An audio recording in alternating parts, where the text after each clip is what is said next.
We have live team coverage of this devastating explosion that happened last night. We're looking ahead at what's next. Robert Hadlock begins our coverage live just outside of the blast zone. Robert. Hi, Leslie. I'm here right in the middle of downtown West Texas. Population here of 2,800 people. We're about a half mile from the West Fertilizer Company that went up in a horrific explosion last night at about 7:50. This town still trying to put their mind around what happened here in this town. People are walking around with kind of shocked looks on their faces. The locals are. We have a tremendous amount of DPS, state and federal authorities here at the scene going through door to door, trying to determine which homes are cleared, trying to find people that may still be trapped in the rubble here almost 24 hours after it happened. We have DPS helicopters that have been circling this area for many hours now, gathering information, trying to determine what exactly happened here. Again, the death toll, as many as 15 people may have died in the explosion last night, and 160 people are reported injured. There has just been a briefing concluded across town here in West, and our KXAN's Chris Sadeghi is over there covering that for us. Chris, what can you tell us? Well, search and rescue was the big thing for today as the officials came and kept updating the situation.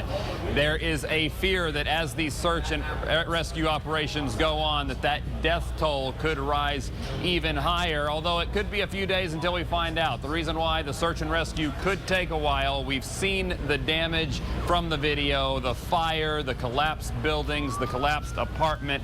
It's a lot to search through, and they're not going to go in without securing the buildings first, so we could be waiting several days. That is extremely tough for these people who've been displaced from their homes, and they want to find out where their friends are, where their family are, where their neighbors are. There's still a lot of people unaccounted for, but right now the number that we know that they're being given is 5 to 15 people have died in this explosion.